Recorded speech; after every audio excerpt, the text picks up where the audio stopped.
Alexandra, frage die Karten, zeigen mir einen Weg.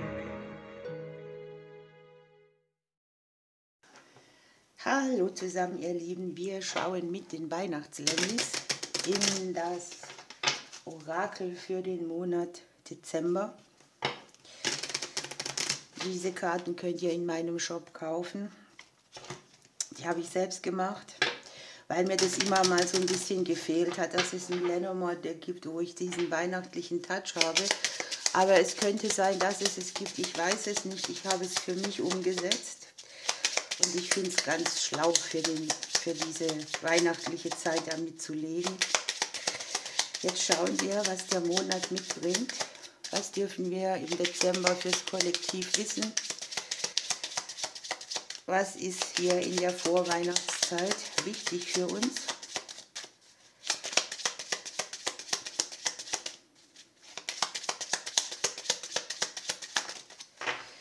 Ja, der Reiter legt sich ins Haus des Reiters rein. Hier ist sehr viel Bewegung, Kommunikation. Ja, aber die männliche Hauptperson. Es kann hier sein, dass sich etwas dreht und wendet, das mit eurem Gegenüber zu tun hat. Wenn nicht, habt ihr hier tatsächlich die besten Chancen. Wir haben den Mann im Haus des Klees drin und das Kleeblatt im Haus des Schiffes, ne? Dass man hier etwas in Bewegung bringt, jemanden kennenlernt, mit jemandem unterwegs ist, das Alltagsglück genießt. Der ein oder andere kann auch verreisen. Und ich habe hier irgendwie einen emotionalen Erfolg. Das ist so dieses Gefühl des Glücklichseins oder ich fühle mich erfüllt und befreit von irgendetwas. Und es kann hier ein tiefes Lebensthema sein, ein tiefes Schattenthema, ein Thema, bei dem es keinen Durchblick gab. Hindernisse, Bürden, die man so im Leben hat oder auch Lasten, die man trägt, kann hier auch im Bereich der Vitalität sein.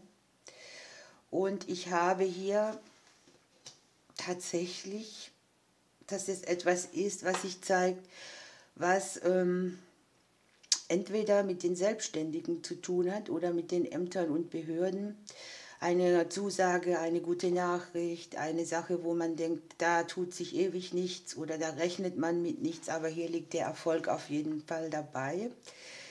Wir haben im Haus der Schlange den Schlüssel drin. Also hier kriegt eine verstrickte Situation oder etwas, wo es viel Umwege gab, eine Qualität der Sicherheit oder des Türöffnens für eine andere Gelegenheit.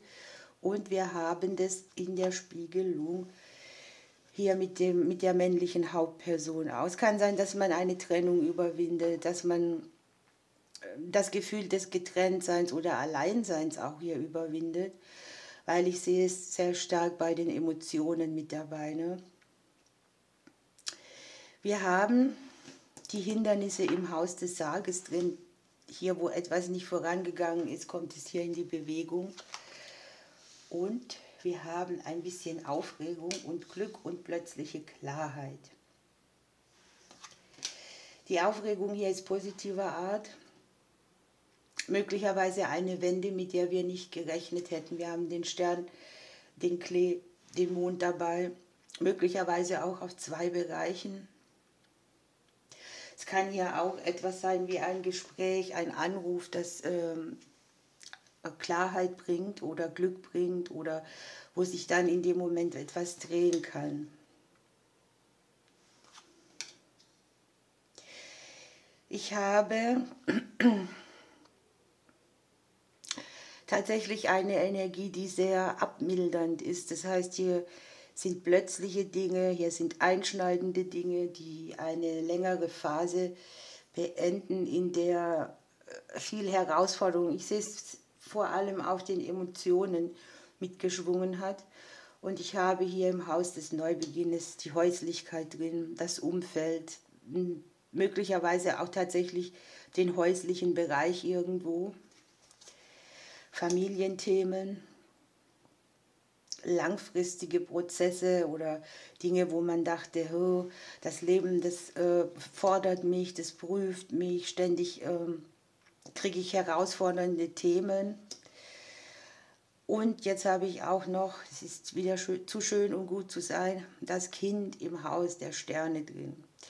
Also was wir hier neu beginnen, vielleicht auch endlich, denn hier bleiben die Hindernisse tatsächlich weg. Auch etwas, was uns Kraft gekostet hat oder das herausfordernd war im Bereich puncto Vertrauen ins Leben, zeigt sich hier in einem besonders schönen Glanz und ja, ist mit Erleichterung verbunden, für viele auch auf 2 Bereichen. Die ein oder anderen haben hier die Veränderungen auf dem Bereich Arbeit, ein Neubeginn, der mit dem Thema Arbeit, Beruf, Berufung zu tun hat, der hier eine glückliche Wende mitbringt oder etwas, was dann eintrifft, wo man dafür gearbeitet hat, wo man eine Zeit ausgehalten hat, die es gedauert hat, bis man so ein bisschen Klarsicht hatte. Und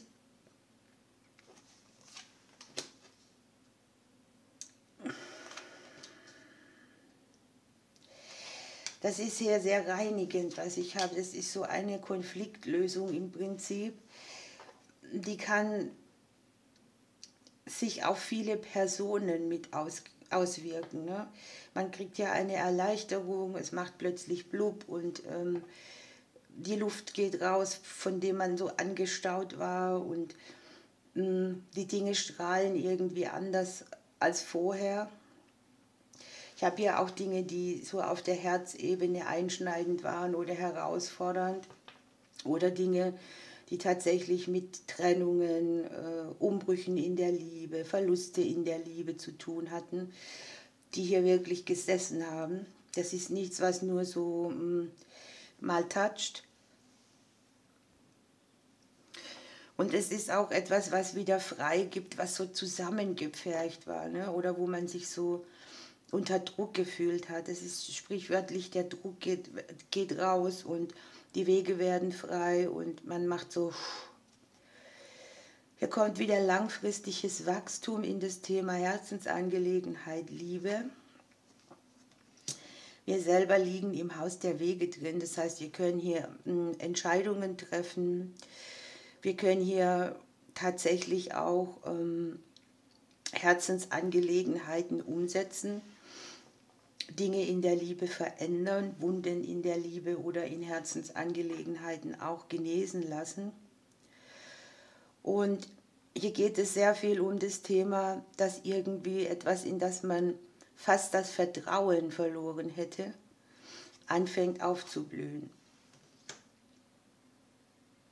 Ich habe das Energie wechselt, also dass wir sozusagen einen Wechsel haben, wo Energie, die nicht verfügbar war, wieder verfügbar wird und dass wir hier auch eine Zeit hinter uns lassen, die energiezehrend war oder wo sich nichts geklärt hat. Ich sehe es hier auch sehr spirituell. Wir haben die ganzen Gestirne irgendwie in den Spiegelungen. Und ich sehe hier im Hause der Liebe oder des Herzens das Buch drin. Ne? Hier verbucht man eine Erfahrung, hier öffnet man sich wieder, hier hat man etwas gelernt, man hat sowas hier wie eine bestandene Lektion. Es kann ein Thema sein, das man sich erarbeitet hat oder tatsächlich mit dem Thema Arbeit zu tun haben. Familienthemen, finanzielle Themen, Selbstwertthemen. Hier ist auch so im Bereich der Finanzen die Möglichkeit, sich ein neues Kapitel aufzuschlagen.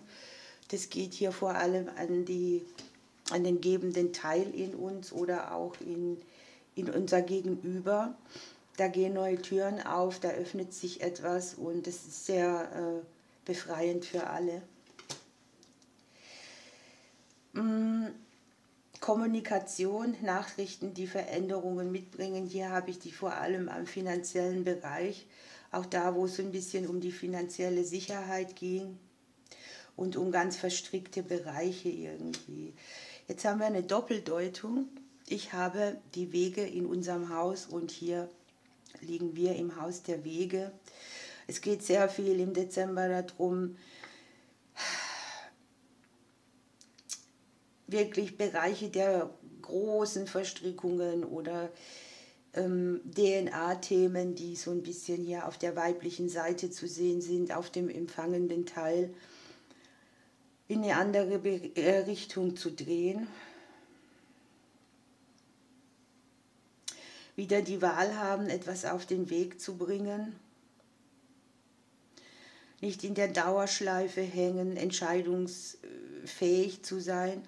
Und vor allem habe ich hier sehr schön in der Spiegelung auch die Entscheidungen, die den ganzen emotionalen Haushalt betreffen oder das emotionale Gerüst, das hier sehr verletzt ist oder irgendwo noch Wunden hat. Die können hier auch im Bereich der Kommunikation sein. Ne? Ihr wisst, das gesprochene Wort hat sehr viel Macht und wirkt. Und sowas kann sich hier auflösen oder man hat so seinen Frieden drüber. Ich habe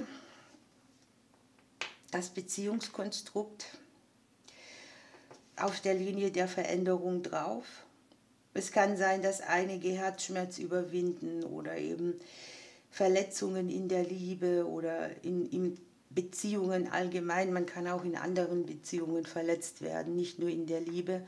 Man kann auch selber verletzen. Auch das kann angezeigt sein, dass man das in die Genesung bringt.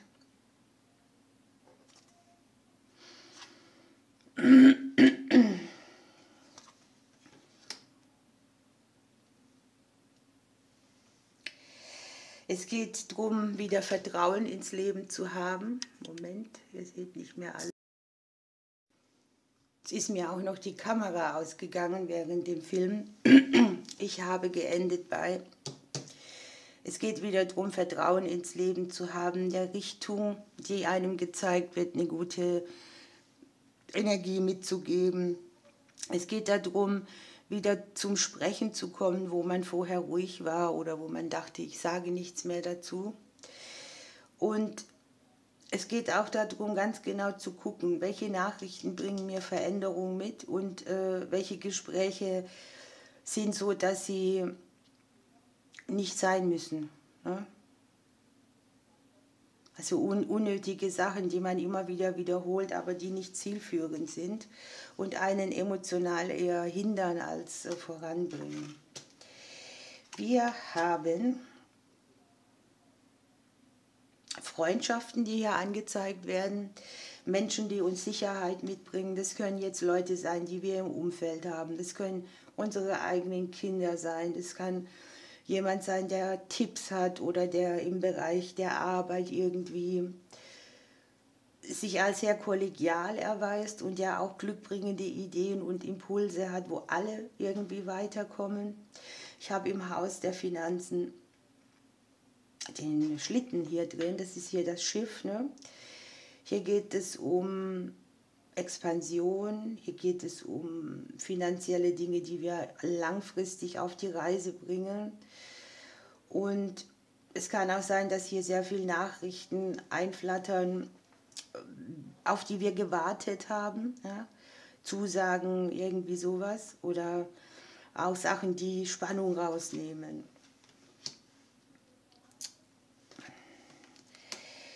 Ich habe das schicksalshafte Geschenk hier mit dabei. Das ist hier in diesem Fall sehr schön, denn hier kann sein, dass man beruflich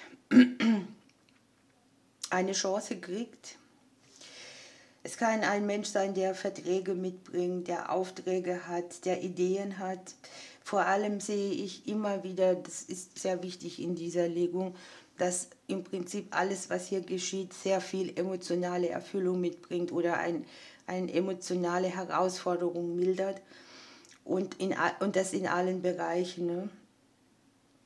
Hier kann sein, dass das Geschenk ist, dass wir auch eine Möglichkeit haben, ein neuer Weg, der sich zeigt, ein Monat, in dem wir auch sehr viel entscheiden oder uns für etwas entscheiden oder gegen etwas.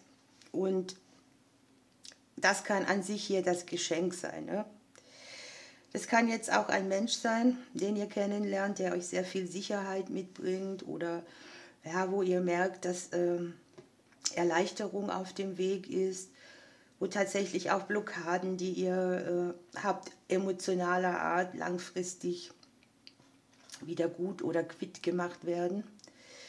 Und es kann ja eine Auflösung sein, weil wir haben hier Schlange und Bär sehr dicht beieinander und die Kinder und das Beziehungskonstrukt, das hier emotional für alle erleichternd wirkt, für alle Beteiligten. Ne?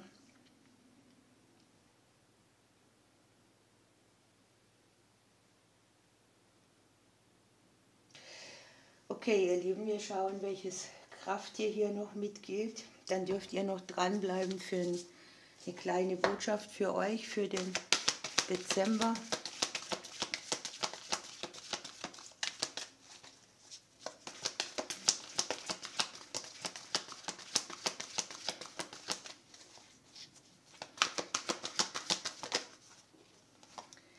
Wir haben das Murmeltier. Hier geht es um das Thema Erholung und unterm Deck haben wir Auferstehung. Spannend, ne? Ich finde, das Murmeltier passt hier wunderbar dazu, denn es kommt ins Leben, um auf unsere Base aufmerksam zu machen, auf die Basis, die wir haben, auf das, was uns Halt gibt und was uns trägt, was uns umgibt. Und hier guckt man, was man von der Basis her verändern muss oder darf, was wir brauchen und was wir hier so herstellen, damit es möglichst lang Halt gibt oder längerfristigen Halt. Hier ist sehr viel genesende Energie wieder dabei. Hier darf man auch drauf gucken, dass man sich gut ernährt, sich ausruht, wo man irgendwas von sich selbst auch vernachlässigt hat. Und es geht darum zu überprüfen, wir haben ja hier die Erfahrungen, die wir hier auch auf der seelischen Ebene machen irgendwie, wie unsere Haltung zum Leben ist, wo wir uns selber im Weg stehen oder wo wir Selbstsabotage betreiben. Also es geht im Prinzip darum, den Boden zu nähren, auf dem wir bauen. Und wenn wir dann diesen Boden bepflanzt haben, kommt sozusagen der Pelikan und sagt, hier ist ein alter Zyklus zu Ende, etwas Neues beginnt, du kriegst neue Lebenskräfte, das haben wir auch hier. Die Energie kommt zurück und klärt sich auf und man überschreitet sozusagen eine Schwelle in eine andere Zeit. Hier werden jetzt Beispiele gesagt, zum Beispiel vom Kind zum Erwachsenen oder vom Lernenden zum Lehrenden, sowas alles. Und der Pelikan verspricht eine gute Übergangsphase. Der gibt auch weiter, dass wir bei allem, wo jetzt nicht so klar ist, wie ist der nächste Schritt, wir sind ja hier sehr viel mit Entscheidungen beschäftigt, dass wir das gar nicht alles wissen brauchen, sondern dass wir geschützt weitergehen und dass wir uns dem Strom hingeben, wo wir uns ewig wandeln. Hier ist sehr viel Neues. Das Glück ist jetzt auf unserer Seite. Hier haben wir das Glück im Hause des Schiffes drin. Also Glück auch, das sich vermehrt oder verbindlich für uns verfügbar ist. Und damit wünsche ich euch jetzt eine schöne Zeit. Wer noch will, bleibt dran für eine kleine Botschaft. Ich drücke euch bis bald. So, hier bin ich wieder.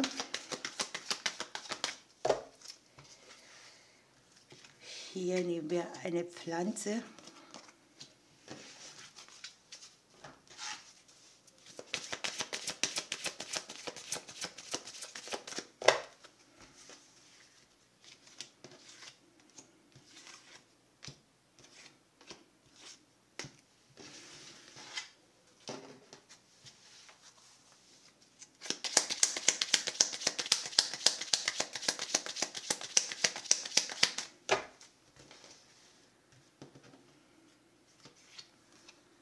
Das sind jetzt hier 3, dann nehmen wir hier noch eine, dann dürft ihr wählen.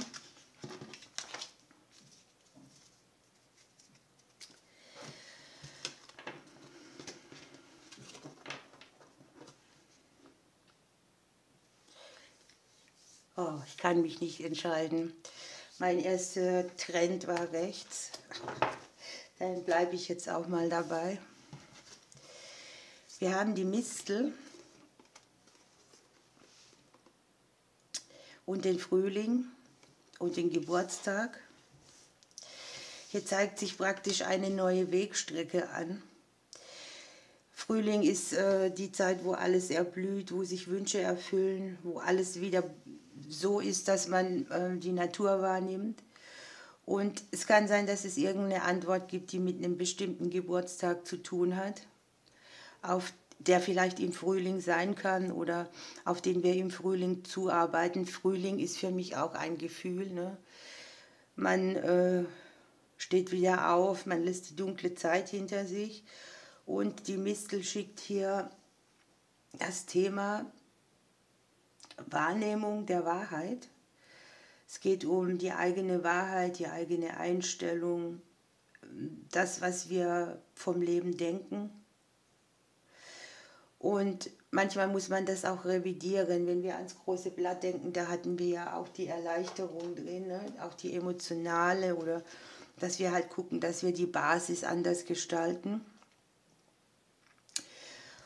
Und wir haben hier die finanzielle Erleichterung und dass wir die Samen, die wir gesät haben, pflegen dürfen.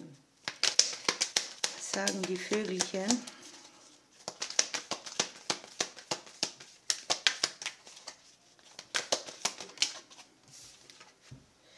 Die Schwalbe. Ich kündige dir eine Zeit des Neubeginns und eine Wendung zum Guten an. Trostlosigkeit und Ängste dürfen mit meinem Flug von dir abfallen. Wunderbar. Was hat die andere Seite?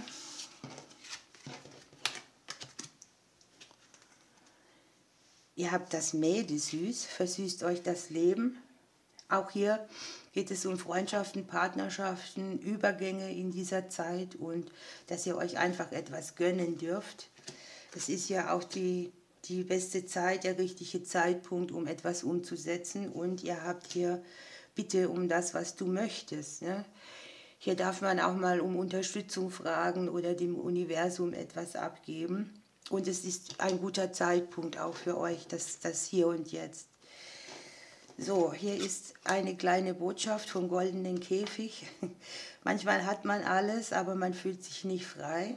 Und ihr dürft von dem, was ihr habt, mal wieder jemand anderem was weitergeben. Mach jemandem eine kleine Freude.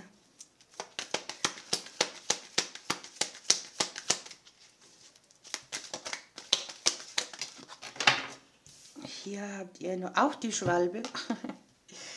Ich kündige dir eine Zeit des Neubeginns und eine Wendung zum Guten an. Trostlosigkeit und Ängste dürfen mit meinem Flug von dir abfallen. Ihr Lieben, ich wünsche euch eine schöne Zeit. Ich drücke euch bis bald.